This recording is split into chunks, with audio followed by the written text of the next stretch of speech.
Aujourd'hui, eh bien, écoute, je me suis trouvé un petit endroit sympa et je voulais te partager ça. Et puis surtout, ça fait une liaison avec le sujet que je voulais aborder, qui était un petit peu tout ce qui a changé en Thaïlande depuis les années où j'y suis. Enfin, j'y suis arrivé, et puis je suis reparti, puis je suis revenu, enfin bref. Et tu vois, bah là, je vais te faire un peu un tour du truc. Donc, tu vois, j'ai trouvé un beau jardin comme ça, qui est en bord de mer. Donc, on a vu, je sais pas si tu verras bien, mais aujourd'hui, on a un temps qui est plutôt sympa, donc en bord de mer, vraiment. Et puis là, petit café, thé, etc. avec, tu vois, des petites chaises, des petites tables, et surtout, tu vois, ce type normalement d'emplacement, bah, ça aurait été parfait pour un condo, c'est-à-dire un grand immeuble qui aurait été vendu à un groupe immobilier. C'est vrai que bah, ça fait partie des choses qui ont énormément changé ici, c'est qu'il y a eu beaucoup de développement. Et je te propose qu'on se pose là, je vais prendre une chaise et puis je vais me poser, on va parler un peu de tout ça. Alors donc, pour faire un petit bilan sur ces années, comme tu le sais, je suis arrivé en Thaïlande en 2010 et puis j'y ai passé 4 ans et je suis parti à peu près 4 ans au Cambodge, et là je suis de retour depuis 2018. Et effectivement, il y a plein de choses qui ont changé. C'est vrai que quand tu te balades ici, là ça a l'impression d'être un peu figé. C'est ça qui est agréable, c'est que tu as des choses qui n'ont pas changé en revanche aussi. On va voir un peu tout ça. Donc pour faire un premier point sur ce qui a bougé, bah déjà tu as toute la politique, c'est-à-dire qu'à l'époque tu avais un premier ministre qui était différent, tu avais un roi qui était différent, tu avais une orientation, une couleur politique du moins qui était différente. C'est-à-dire que ici, bon, je ne vais pas rentrer dans tout le système, mais tu as les jaunes et les rouges, tu as un peu le peuple et puis la bourgeoisie de l'autre côté. Et donc aujourd'hui, bah, c'est un peu plus les anciens et la classe un peu dominante qui a repris le pouvoir. Et puis surtout, il y a eu un changement de roi. Le roi est mort et là, on va avoir le couronnement en 2019 de son fils qui est devenu donc le roi, enfin qui n'est pas encore officiellement dans le sens où il n'a pas été couronné, mais ça va arriver très vite là. Et pour le coup, tu as tout ça qui a changé. Donc ça veut dire qu'effectivement, tu as déjà cette partie-là qui est extrêmement importante parce que évidemment, les gens qui ont repris le pouvoir, c'est des militaires qui ont remis un gros coup de vis. Et à vrai dire, moi, quand j'ai décidé de partir, j'étais à Chiang Mai à cette époque-là et c'est eux qui ont repris le pouvoir. On était en plein coup d'État, donc il y a eu les chars, les checkpoints à Chiang Mai, tout était fermé à 8 h du soir. Donc si tu vois un peu ce que peut être la Thaïlande avec les 7-Eleven, même les 7-Eleven qui sont fermés à 8 h du soir, c'est un truc qui est un peu impressionnant effectivement à voir, à vivre, mais c'était pas dangereux dans le sens où voilà, mais tu voyais qu'il y avait quand même quelque chose qui se passait et qui n'était pas forcément très engageant. Et puis ça a été confirmé après, bah, ils ont voulu remettre, et c'est ce qu'ils ont fait, un peu d'ordre dans tous les trucs. Donc en Thaïlande, il y a quand même un truc qu'il faut connaître, c'est qu'il y a plein de règles, il y a plein de lois, il y a plein de machins, plein de règlements, et la plupart sont pas appliqués. Et du jour au lendemain, en fait, ils se décident un peu à les mettre en place, et là c'est ce qui s'est passé avec eux quand ils sont arrivés. Ils ont fait le ménage, ils ont nettoyé les plages, c'est-à-dire tu avais plein de vendeurs, de trucs, de machins. Ils ont voulu remettre un peu d'ordre quoi. Et alors sur certains aspects évidemment tu as plein de gens qui ont perdu leur business, leur truc, mais encore une fois c'était pas ils étaient là d'une manière qui était anormale dans le sens où ça n'aurait jamais dû être le remplacement d'une part. Alors il y a des gens qui ont perdu des ronds, il y a des gens qui ont perdu leur boulot, il y a des pharaons qui ont perdu toutes leurs économies, enfin bref, ça a son lot de conséquences évidemment, mais d'un point de vue juste visuel, quand tu te balades sur les plages aujourd'hui, c'est un peu moins l'anarchie effectivement, c'est-à-dire que tu as un peu moins de trucs de transat partout, tu as un peu moins tout ça et c'est un peu plus naturel et c'est pas plus mal finalement. Quand tu regardes le truc avec le recul, tu fais ouais, c'est quand même bien quoi. Après tu as des conséquences à ça évidemment, on est d'accord. Donc ça c'est la première des choses, la partie politique. Après, ce qu'il faut comprendre, c'est qu'en Asie, ici, tout bouge très vite. Je ne vais pas non plus, je pense pouvoir te faire une liste exhaustive. Là, on va parler de ce qui, moi, me saute un peu aux yeux. Mais il y a donc, tu vois, toute la partie politique, on l'a vu. Après, tout bouge très vite et ça va être notamment sur les constructions. Alors, même si tu te balades à Bangkok, tu vois, tu peux te dire, il y a 10 ans, déjà en arrière, c'était extrêmement développé. Bah, ça l'est encore plus. C'est-à-dire que ça construit encore et toujours. Et contrairement à ce qu'on pourrait penser, bah, ils n'ont pas fini parce que tu vas sur Sukhumvit, ils rasent des anciens immeubles qui sont plus assez jolis pour en faire un nouveau, un truc machin, enfin tu vois, ça continue quoi, et donc le développement se poursuit. Et Bangkok grossit toujours avec ce que ça implique après davantage. Par exemple, quand tu es à Bangkok, bah, tu as des bouchons partout. L'avantage, c'est qu'ils sont en train de prolonger tout le BTS, c'est-à-dire le métro aérien, que tu peux aller te promener à peu près partout avec ça. Et ça, c'est plutôt chouette pour ça. Donc, ils ont vraiment étendu. Ils ont des moyens, tu vois, un peu délirants là-dessus. Mais d'un point de vue utilisateur, c'est plutôt pratique d'avoir à disposition ce type de choses. Alors, après ça, bah, il faut savoir également que, bah, tu vois, ce type développement, ça s'est passé aussi dans d'autres villes. C'est plus ou moins perceptible, mais par exemple là, on n'est pas très loin de Pattaya. C'est pour ça que je dis que ce jardin est juste génial, parce que tu vois, normalement là il y avait à peu près, à mon avis, ils ont dû refuser des billets quand même sur le truc pour pouvoir regarder un peu ce truc, mais tu vois que ça va pas durer forcément éternellement. Là, c'est juste, ils ont un petit café. Enfin, tu vois, à un moment ou à un autre, la pression financière, elle deviendra trop forte, quoi. Mais d'une manière générale, ici aussi, ça continue à construire, ça continue à se développer. C'est pas, ce qu'ils font, voilà, c'est pas du bétonnage de côte, c'est pas si mal fait que ça dans la plupart des cas. Il y a des exceptions à ce que je vais dire évidemment, mais dans la plupart des cas, c'est quand même beaucoup mieux construit maintenant que ça ne l'était il y a 10 ans en arrière à Pattaya, tu vois, qui mettent vraiment beaucoup de moyens, beaucoup de réflexion dans les architectures et puis également dans les espaces qui vont entourer un peu tout ça, qu'ils essayent de préserver. Je pense qu'ils ont quand même pris largement conscience du fait que c'était leur business model, quoi. La Thaïlande, là encore, contrairement à ce qu'on pourrait penser, ils n'ont pas plafonné. Maintenant, alors le tourisme, il a changé au cours de ces années-là, c'est-à-dire que avant, il y avait beaucoup plus de Russes, mais suite à la crise avec l'Europe, le rouble a perdu la moitié de sa valeur. Donc en fait, les Russes, ils viennent beaucoup moins. Ils ont abandonné plein de business parce qu'ils n'ont plus les ronds, quoi, tout simplement. Donc tu as plein de gens qui sont pas revenus.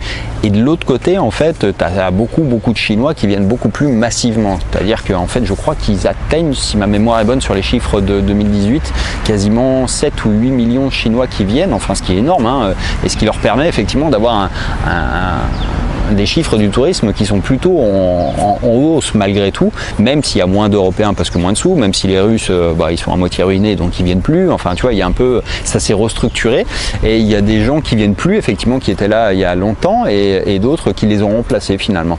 Donc c'est un tourisme qui est évidemment différent, c'est un tourisme qui est pas pareil en matière de revenus sans doute pour eux aussi, parce que les Chinois ils passent quand même à toute blinde, ils sont pas un peu comme les Russes qui passaient peut-être 3 semaines, un mois, comme le ferait sans doute plus un Européen. Mais bref, donc tout ça pour dire qu'effectivement ça continue à avancer et ça explique aussi pourquoi ils construisent toujours autant, mais c'est toujours aussi vide. Alors ça c'est encore une autre question. Peut-être qu'ils anticipent 2100 où j'ai vu qu'on sera à peu près 11 milliards sur Terre et effectivement qu'ils accueilleront une bonne partie des gens en place.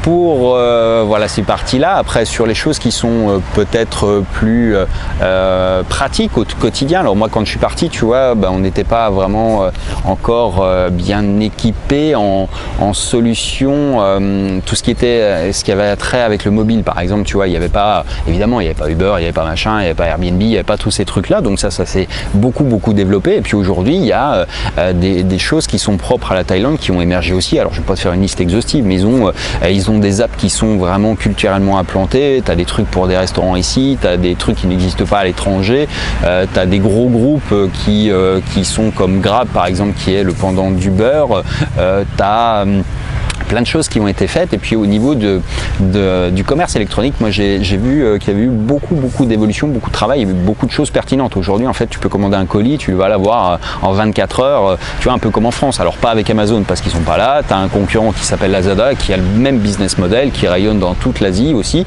et finalement tout ça n'existait pas, et tout ça a vraiment rayonné également en fait dans la société ici. Donc tu as plein de gens qui se sont mis à faire de l'e-commerce, tu as plein de gens qui utilisent Facebook pour faire des petits lives et des petits trucs où ils te présentaient des produits. Ça c'est des spécificités des nanas en général. Et puis voilà un peu pour tout ce qui rythme le quotidien, je trouve. Donc il y a eu beaucoup d'efforts qui ont été faits là-dessus. La Poste, ça marche du feu ici.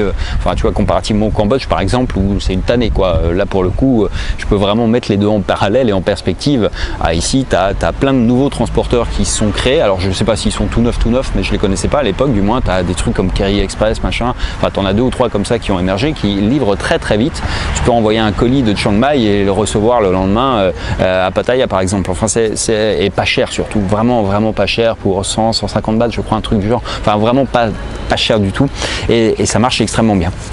Ce qui a changé après au-delà de ça, alors il y a sans doute un peu plus de libéralisation dans la société, c'est-à-dire que le nouveau roi un peu plus, je pense, se veut un peu plus moderne et commence à assouplir des règles qui étaient un peu très corsetées. Il y a des choses notamment qui sont en discussion sur le cannabis médical, sur les crimes de lèse-majesté qui était un des problèmes récurrents, enfin bref, donc tout ça en fait ça s'assouplit un peu je dis, hein, il y a encore des progrès à faire évidemment, évidemment, mais encore une fois, moi je suis moins touché et moins concerné que les Thaïs.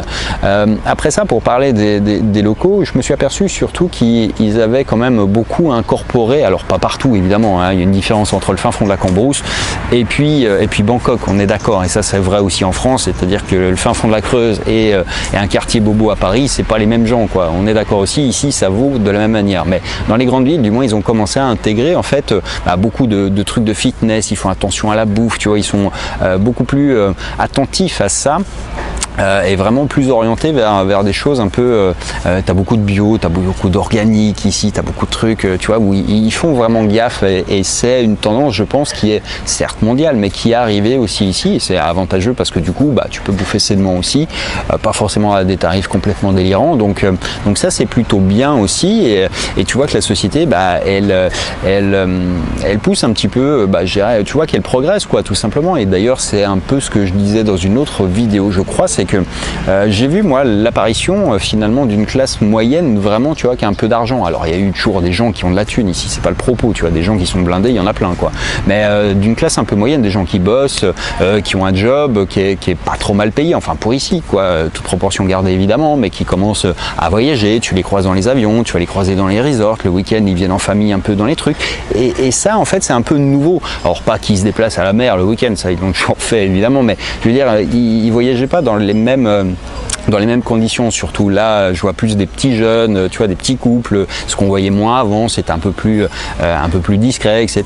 Et puis t'as un peu ça, t'as vraiment, je pense, cette ouais, c'est un peu plus occidentalisé, je pense, qu'avant. Alors évidemment suivant les endroits, si tu es au fin fond d'Isan, c'est toujours pareil, je pense, ça n'a pas dû bouger beaucoup, mais encore une fois, quand tu es dans des villes un peu plus grosses, tu t'aperçois qu'effectivement ils ont quand même incorporé beaucoup du mode de vie occidental, avec ce que ça a d'intéressant et de complètement nul de l'autre côté, mais bref, peu importe, tu vois que tout ça en fait en l'espace d'une décennie ici aussi ça a changé, et c'est pour ça aussi que tu as plein de gens qui te disent ouais, c'était mieux avant, machin, etc. Alors il y a ça effectivement qui peut expliquer, c'est que à la fois tu vois, tu as de la libéralisation d'un côté, mais également tu as de plus en plus de règles ici aussi, c'est-à-dire un peu comme chez nous, il y a des lois sécuritaires pour tout, il y a des lois qui contrôlent. Maintenant à Bangkok tu as des radars sur la voie express, donc tu te dis en arrivant de France, bah merde, c'est comme en France, effectivement, mais quand tu vis ici depuis très longtemps et que tu n'étais pas habitué, tu te dis ouais, c'est n'importe quoi, comme les gens le disent en France de la même manière. Donc il y a plein de choses qui bougent aussi, il ne faut pas voir la société comme étant figée, au contraire ici, au contraire elle rattrape beaucoup plus vite son retard que nous on avance.